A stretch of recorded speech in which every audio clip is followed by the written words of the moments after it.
Right, and Saxo fans, welcome back. It's been far too long since I did a video, and you'll see that not a lot's changed. Engine's still on the stand. And there's one main reason why that's still there and not in the car, and that's because I had to do some work underneath. Just get down here. So essentially, under here I had to redo because it was starting to come back with rust, and I really wasn't happy with it. So me and my buddy Matt spent a day or two on it, took it all right back again, proper chemically treated it, and yeah, got it all sorted and back to where it was essentially a couple of years ago now. But obviously, to do all of that, you have to take a load of stuff off the car. So obviously rear beam comes out, fuel tank comes out, filler net comes out, heat shields are out. Obviously rear brakes I then took off, and I took the opportunity to plate them so they're done. And yeah, so essentially a lot of stuff has to come off. But I just put that job off for so long because it is just a hateful, horrible, nasty job, which I just despise doing. So essentially all I did was just occupy myself with a load of plating work instead. And additionally, on top of that, I noticed things like the heat shield here was starting to go rusty, so I redid that, sorted that out. The suspension here, the bearings had collapsed, even though they'd done about 20 meters, essentially because they're unsupported. So I put brand new bearings in, took the opportunity to redo all the suspension. So this is proper 2K paint from a gun. So that's better than what it was. Just waiting on some new top mounts for these. So essentially, yeah, just gone back and done a load of stuff that that just wasn't right. And it was good obviously 2 years ago, but yeah, the weather had obviously attacked it. Now the car's inside, it'll be a lot better. But yeah, so the aim of this episode is to get this in, obviously mated up to the gearbox and clutch and flywheel and everything like that. I've got everything ready to do that. I don't need to do anything to that. But what I do need to do is get the car turned around, because this down here is just a bit narrow for me to wheel the engine down. I potentially could do it, but yeah, I don't want to risk it. And to be honest, I'd rather turn the car around. And obviously to turn the car around, I need the rear beam in, I need to put the wheels on it, put the brakes on it, and obviously then I need to put the fuel tank in while I'm there. So basically everything that's come off needs to go back on. I can then push the car out, turn it around, push back in. That's the plan. But I thought one thing I wanted to change, I wasn't super happy with. I mean, don't get me wrong, I was pleased with what I've got, was the brake lines. Now obviously I've got hard lines throughout, apart from the little braided bits that come from your hard line in the arches to the actual caliper itself, you know, whatever they are, sort of 12 inches or so of braided line, which I had brand new ones of. I've obviously got brand new Cooper nickel pipes. It's pretty straightforward stuff really. In fact, let me just show you the front of the setup. If you remember, I did an episode on this a little while ago, but essentially I've done an ABS delete, 4-port 23mm master cylinder, blanked on one of the ports. This front one here goes to the rear, and there's a T-piece, and then either one of these two goes to a caliper at the front. And while I'm happy with those brake pipes and they look okay, I think I can do better. So what I'm going to do is go braided throughout. Now I appreciate that's pretty controversial, because people are like, oh, you'll have a really soft line, it'd be terrible. But actually there's plenty of people out there that run full braided and don't have any issues. So this is what I'm going to do. You see, I bought a load of bits, essentially a load of Dash 3 brake line, stainless, and then a load of fittings. So to get all this stuff, to make a full car's worth, about £150 I think. And essentially I've laid this out in the sort of format that it will be on the car. So imagine this little blue packet of ARP lube is my master cylinder. Those two banjos here, obviously one here to the Brembo, this one here to the Brembo. Obviously I'll make up a bit of line in between. That one there is for the rear, so I'll make up a line that comes obviously down the car, that will come into this part of the T-piece up here, and then these two off into a rear caliper, and then this side off into a rear caliper. Obviously all joined together with braided line. And this stuff's pretty good because it's got quite a small bend radius. You really can bend these quite a lot without kinking them, so that's pretty good. So I feel like I can do a better job with this And I think it's just more easier to maintain in terms of if I have to change it or add stuff, or if I want to put a hydraulic handbrake or anything like that in the future. I think it'll be easier to do with this stuff. So that's the first job, just to work some of these things out and delete some of the hard lines that are on the car. I may end up keeping the hard line underneath the car and just run, I don't know, I'll think about it as I go along. But anyway, so the intention by the end of this episode is at least to have just the engine popped into place, and then obviously we can start buttoning stuff up as we go along. But yeah, rear beam's got to go in and all that stuff. So lots to do, so let's get on with it. All right, so we're just underneath the back here. And before we go too much further, I want to set the location of this T-piece. And I want to put it on this bit here, which is where my old T-piece was for the hard line. And what I'm going to do, rather than drilling any more holes in a chassis that could potentially rust, I'm going to reuse this hole here, which is for one of the clips. And I'm going to put a riv nut in there and mount it that way. That'll give, feed either side, and obviously I can then go to the front of the car with that. So I just need to open this hole up a little bit, and I'll put some hydrate 80 on it, stop it rusting, and then we'll stick a riv nut in, and then we'll get this mounted, and we might start making up some lines.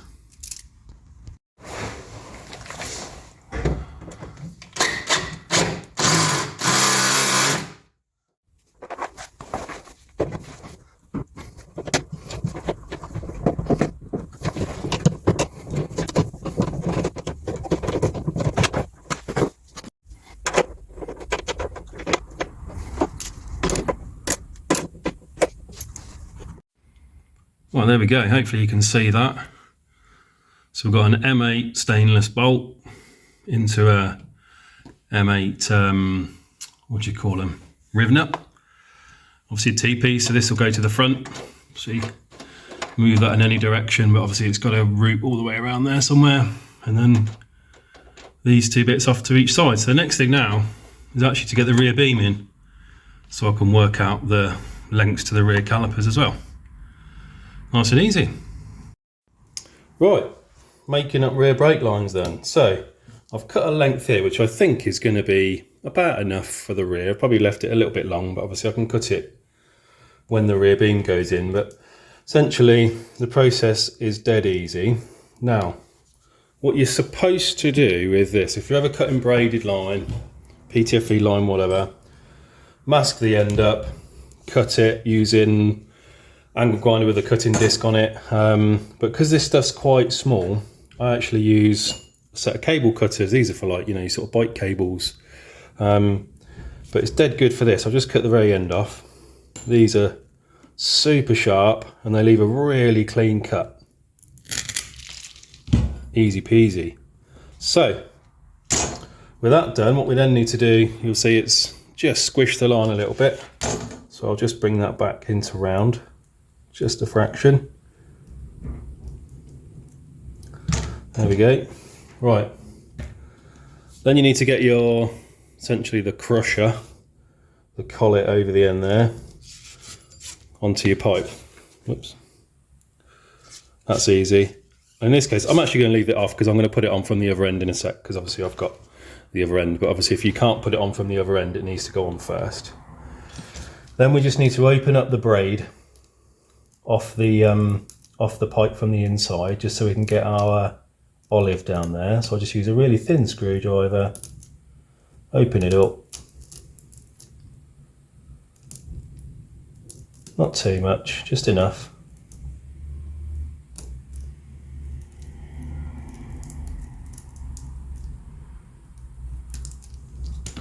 And then on our fitting here, we've got our olive, and we want to get none of the braid in there.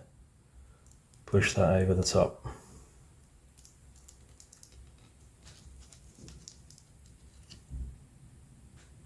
Push that all the way home. I tend to just use a bench and push it in by hand.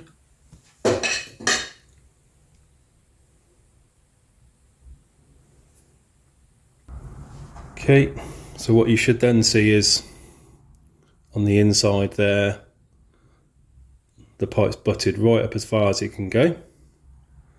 Job's a good one. And I'm going to fit the bit that goes to the T-piece now, as opposed to the bit that's going to go on the rear caliper, because I'll trim from the other end. So this, we pop that in there, push it all the way in. Job's a good one. Now obviously this, if you've already put this on the pipe, you just slide it up. Because my end is empty at the moment, slide that over. And then we simply push it over and do it up. Nice and tight. Now I'm going to go and use the vise to clamp this and spanner it up.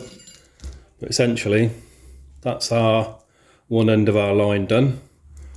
I'll stick that into the T-piece that you've just seen. When the rear beam's in, I'll get it all clamped up.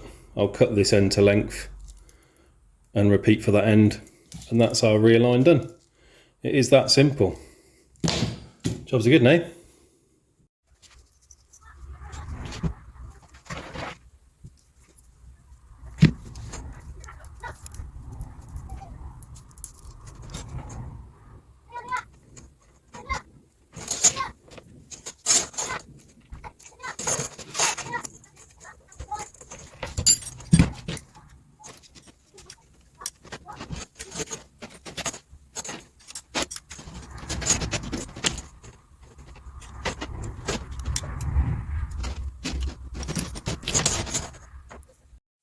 Right, a little skip forward in time there, but what I've done is mounted the rear brake caliper fitting here, braided line that follows the rear trailing arm, P-clip just there, it goes under the rear beam.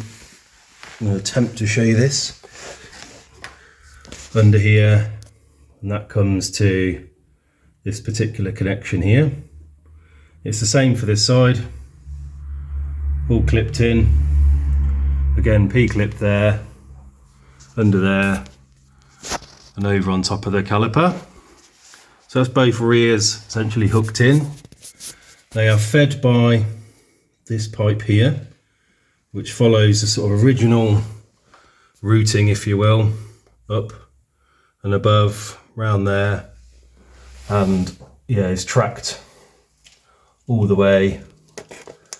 You can just see that down the front of the car, again along the original line position. And then if I just go and show you the front. So the front is done. Well, I say the front of the rear lines, if you like. So this is the front port. Obviously it comes up here, is clipped in down here, and comes in where the original hard line would have done. So essentially, I mean, everything's loose at the moment, but that's the line made up. What I've also done is popped on this front suspension. I know it's difficult to see, which means I'll be able to get my Brembos on now, and I can then determine how long that one needs to be.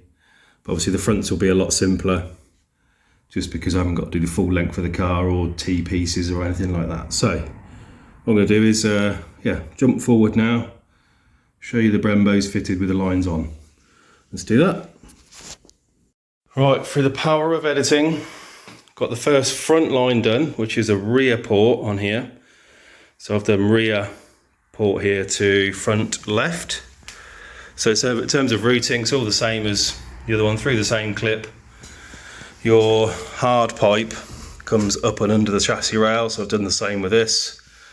Double P-clipped there. I've used all the same original fixing locations. I haven't had to drill any holes.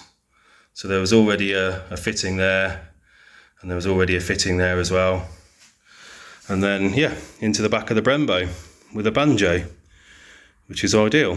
I always found the Hell line, the HEL braided lines, which I bought brand new, never used, never even had fluid in them. I always found they were a bit too short. When you're on full lock, yeah, I thought in my opinion, it stretched the cable too much. So I've added about an extra inch in here. Yeah, and I feel like I've just tested it, full lock to lock, it's comfortable. So I'm pleased with that. Anyway, as you can see, the Brembo's only on loose for now. I need to sort the front discs out. But I need to do the other side as well, but essentially it's rinse and repeat, so I won't show you that. But the next thing really is to get the fuel tank in, because what was stopping that going in was having the rear brake line routed around the side of the tank, so I can get that in, get all this wiped down, get those back in, and then we're pretty much back to where we were. Jobs are good, eh? Right, Saxo fans, so we're just skipping forward a bit again. You know, you've seen me put the fuel tank in before, so I'm not going to show that, but you'll notice it is now missing from the top of the shelf. So that's in, and the fuel filler neck's all back in and everything like that. So what we're going to just focus on now is fuel system. So on the engine, I've gone back to the C2 rail just because I think it fitted better, and I could get in and use one of these fancy 5/16 to AN6 fittings straight onto the fuel rail, fancy little 180. And then some nice, obviously, nylon PTFE fuel line to some fancy AN fittings. So this is essentially ready to go to bolt onto the car. So that's all good. So if we just go over to the car, a little bit of work that I've been doing, but I've just paused now because I've run out of fittings. But essentially what I've got on the bulkhead fitted here is just a T-piece. So that the one that you just saw on the engine is going to go here. One of these is feed, one of these is return. I'm going to route them through the engine bay somehow to two bulkhead fittings that I've just popped in there. Now, I wouldn't normally have put them there, but when I bought the car, some numpty had put a massive hole in here for big power cable to go through. So I thought I might as well utilise it and just pop one next to it. Obviously, they come out under the dash. I'll route those, you know, all through the car, along where the handbrake goes and all that kind of stuff. I'll sort all that out, get some pipe, and obviously up to those two pipes at the fuel tank. So all the old stuff, which is down here, all the sort of plastic lines are going to be gone. So as you remember, I put a 225 or 255, I never remember the number, Walbro pump in the tank, and that was going to be fine. But then I found a mega deal and got myself a little swirl pot.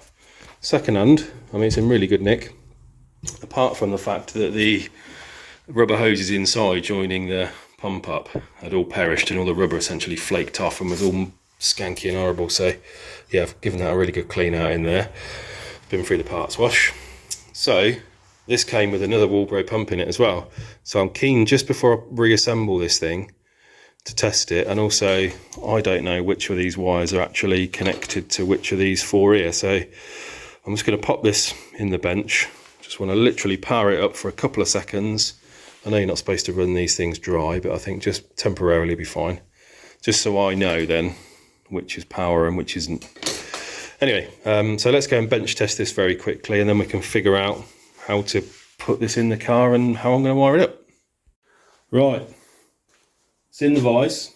Now I've assumed that because both the blacks here are joined together, that's an earth, and then these red and blues are positive. I think you can run twin pumps in this, but obviously one is redundant. So we'll wind it on and give it a bit of voltage. Oh, here we go. Oh, spitting fuel at me. So it works. Yeah, the job's a good one. It very briefly got up to 14 volts there, so yeah, happy with that. Pump works. Cleaned it out obviously as well. Job's a good one. Right, that works. I can put it all back together. I'm making a bit of progress on fuel system, so let me just run you through the plan. Obviously, you know, I've taken all the pipes off the top of the fuel tank that were underneath, so they're all gone. So feed there, the slightly bigger one, return there. That's going to feed either one of those two, feed and return.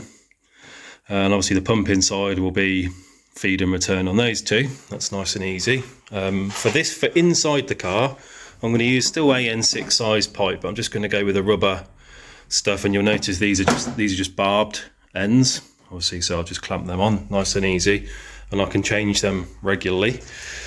Obviously all through under the dash up to these two fittings here. I've put a couple of 90-degree swivels on there at the moment, they're just loose.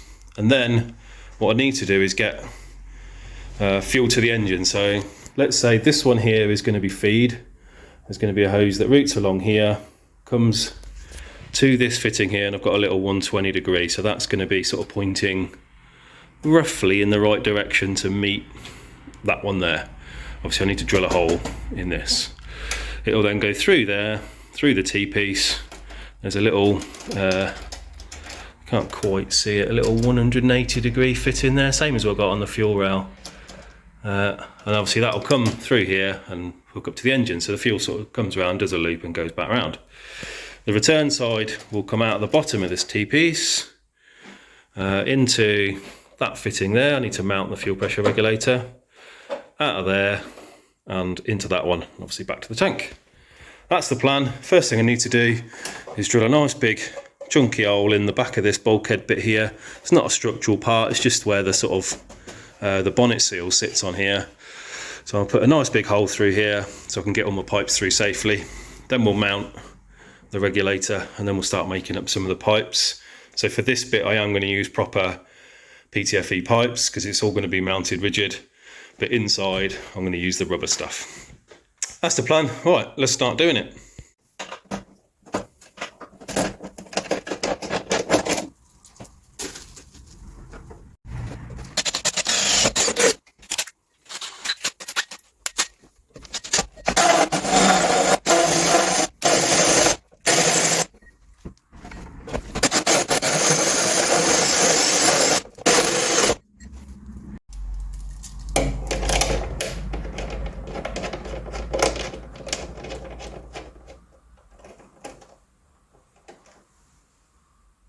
Right, first hole's in, so we can get this roughly where it needs to be. There's two tricky things here then. So the pipe here for the return to the fuel pressure regulator, yeah, it's going to be about 1 inch long, which is fine because it's not going to move. And also I think I need to just open this hole up with a second hole for the main feed pipe. I think it's going to be a bit too much of a tight angle to get it through there, so I'd rather just put another one in and make it nice and safe. But I think what I'll do is I'll probably make one maybe that's a little bit smaller. We'll see, I'll have a look.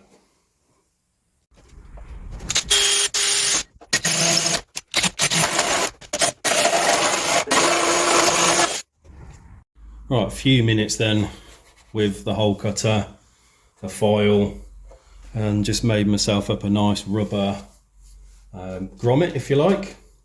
So now we should be able to see where some of this stuff's going to go. So let's get this in.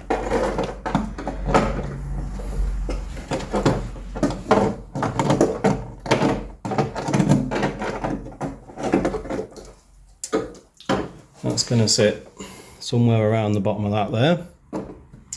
And then if we put this in, you can sort of see how much of a snake this is, but this is all from Torx on eBay. Really good delivery, sort of next day stuff if you order in time, obviously. So I'll probably tighten this up now. So that's going to be there. So in here, the back is going to be my fuel feed. That there is going to go through the top, essentially come through here and over to one of the pipes out of the bulkhead. Yeah, so I think we're at a point now where I just need to mount this, the fuel pressure regulator, just sort of sit it up a little bit, and then we can probably make up a few pipes. And I think the first one I'm going to go for is the really short stubby one that joins the regulator to the return of the T-piece, because I think that's probably going to be the most tricky of the two. But yeah, we'll see. But yeah, let's get this mounted now and go from there.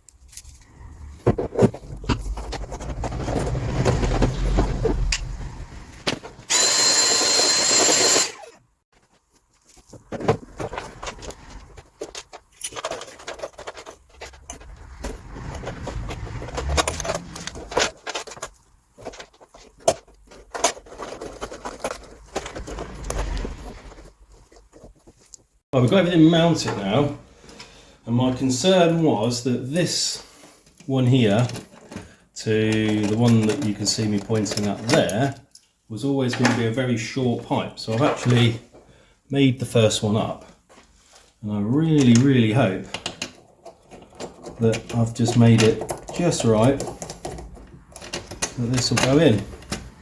A little bit of flex in it, but not loads.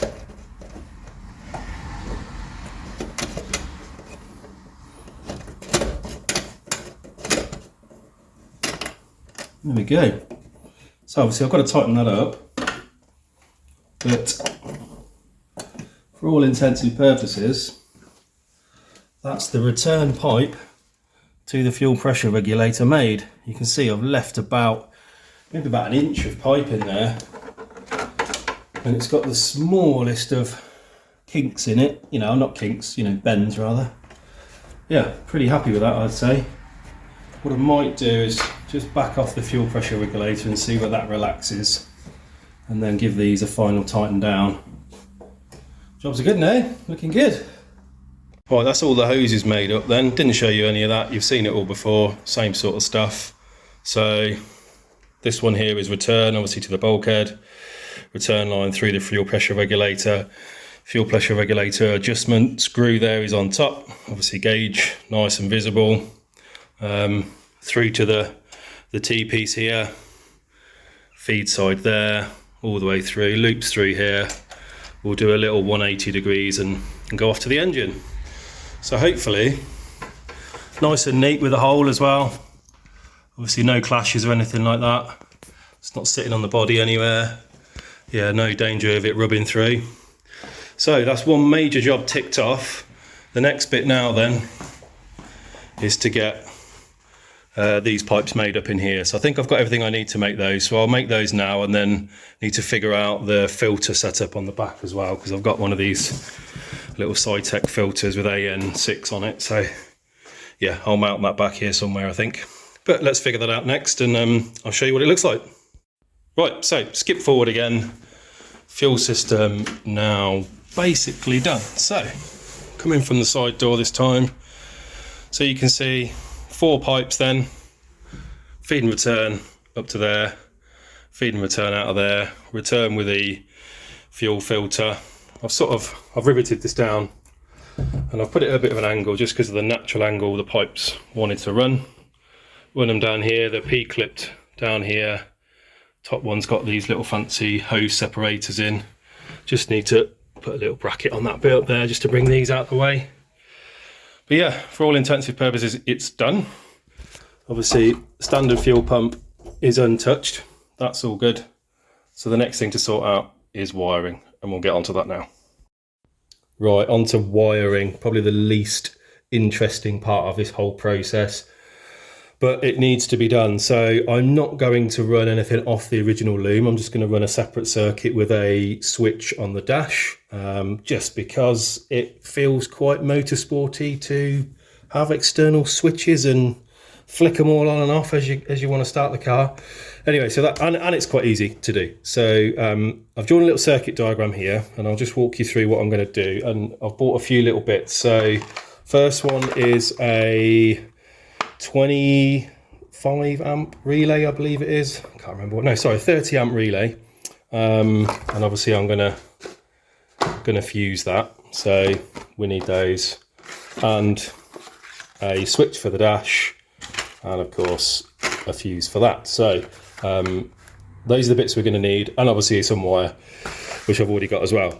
So in terms of battery, I have actually swapped my battery out for a little Diddy Race one that goes in behind the passenger seat. I'll show you that in a sec. Obviously that's grounded.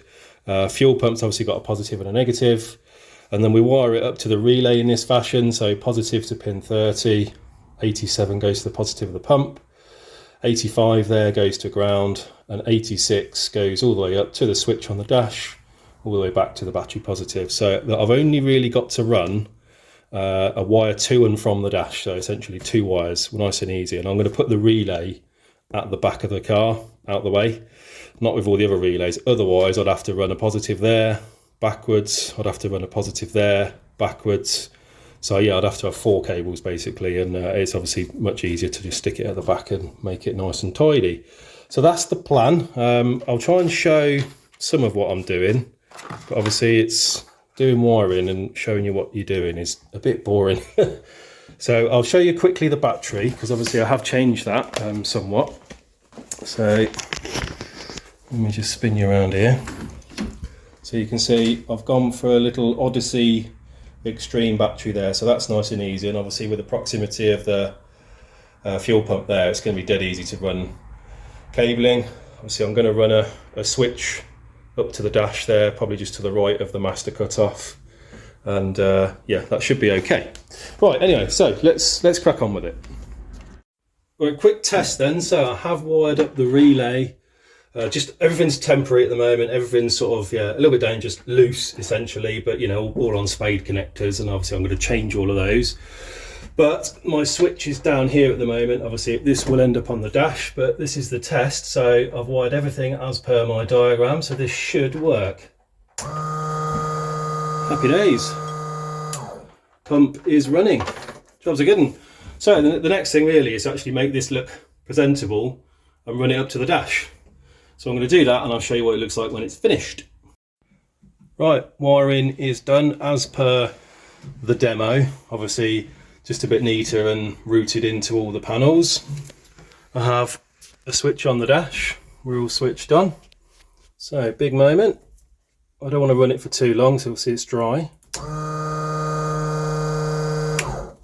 There we go. Job's a good one. She works.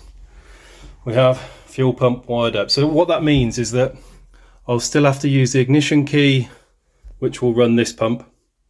And then obviously to run the car properly and drive it, I'll need to run that pump as well. So it'll mean a two-stage process to get things going. But yeah, you know, motorsport and all that. Anyway, that's about done for now. Just got to put a switch in for here. You'll notice I've got a hole here that's already cut out. I did have a little mini switch here that I've wired up, but I think the switch is faulty because it's just not working properly. So, because this is always on when you've got this on. So I want to put that on a switch. Anyway, that's for another day, but essentially fuel system done. I've got to get a couple more of these little spacers just to sort of tidy some of these roots up. But yeah, for all intensive purposes, fuel system is done and I could fill the car up with fuel, albeit obviously in the engine bay, we still don't have the engine ready. Obviously this connection here, which is where that's going to feed the rail, is obviously not ready. But yeah, I need to have a little tidy up. But basically, fuel system is done. Job's a good one, eh? Okay, right, last thing for this video. I know I said I was going to get the engine in this particular episode, but actually I've taken way too much time doing everything else. So I wanted to talk about power steering lines and get those sorted. So obviously, as you know, I'm running a standard pump. I've moved it ever so slightly closer to the chassis, further away from the engine and gearbox, which means these lines are probably not going to be suitable. Also, they're just really ugly, horrible things. So what I wanted to do was make my own versions up, and I think it's quite simple. So I've ordered a couple of bits. Now, as far as I can see, the return line essentially was like this. So you got the return from the actual power steering rack itself, and I think on an M14 by 1.5mm fitting to a 10mm hard pipe. It then just goes to a rubber pipe back onto the top of the pump, which is just a normal push fit bit of rubber. So that's really easy, because what I can do is reuse this, and then just put some nice AN8 pipe all the way to where I need to go. So that's essentially done. Obviously I'll redo this and get it all done up nicely. The feed line, however, obviously is high pressure and is a little bit different. Now obviously finding the right fittings is tricky, but I think I've got a bit of a plan. So let's start with the pump end. So what you've got here is a fitting, essentially a power steering fitting. I think this is an M16 by 1.5, and it's a rubbered O-ring there at the bottom, obviously onto some 10mm hard pipe. And what I found is, again from Torx, a power steering fitting M16 by 1.5 with rubber O-ring. So that goes to an AN6 fitting. So nice and easy then. Obviously, as soon as you're at AN6, it's dead easy. Your options are open. So that's a straight swap. And obviously I've got a number of fittings here to use to get to the other end of the pipe. Now the other end, this is a bit trickier, because it's again this is an M14 by 1.5, and obviously it's just a standard pipe fitting, and I couldn't find an adapter to go from one of these to an AN6 that would work. So what I've got is this. So this is an AN6 fitting on one end and a 10mm hard pipe adapter. So essentially I'll cut the hard line here, or some on a straight section. I'll pop the fitting with the olive on, and then obviously clamp this down, and that will allow me to then be AN6 at both ends, which obviously makes life really easy, because obviously I can then just do AN6 line. And I've got a bunch of AN6 line left over from a load of other jobs. Obviously you can't order, usually you can't order AN6 or whatever, an AN line in, sort of like 1.3 meters or something like that you need. So inevitably you've always got too much. So I have some offcuts, which I'm hoping to try and use. So what I'm going to do is get this cut properly. I've got a nice pipe cutter. We'll get this fitting on first, and I think I'm probably going to try and pop it there. I think here might be just a bit tight for it. There again, I think maybe I could potentially do it, but I think here makes the most sense. So I'll cut it as far up here as I can, get that on, and then hopefully we can try and fit that back into the rack. Obviously I'll get all these bits cleaned up nice and all of that, and yeah, jobs are good. And so a couple of little jobs to do with that. I need to clean up this, but yeah, should be straightforward. So let's crack on with that.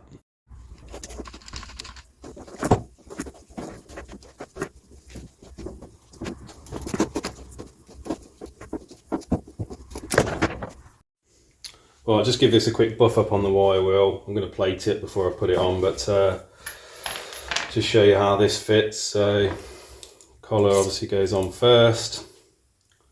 Little 10mm olive, fits really nice. And then pop that on all the way down as far as it will go. And obviously I'll tighten that up when it's ready. But essentially that converts my pass feed line to an AN6, so that's easy.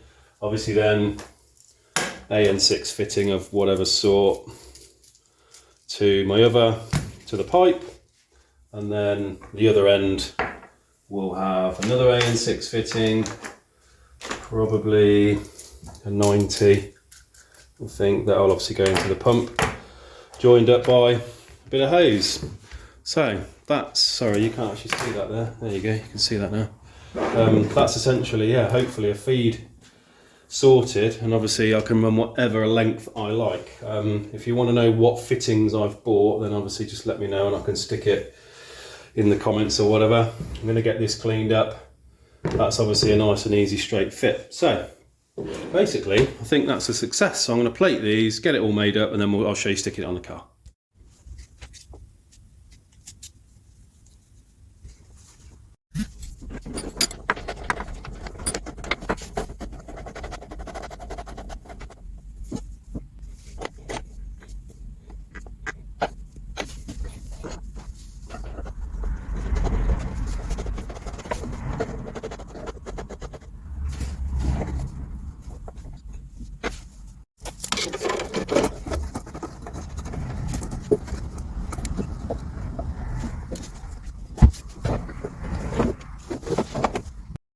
There we go then. So feed pipe, return pipe, nice and simple.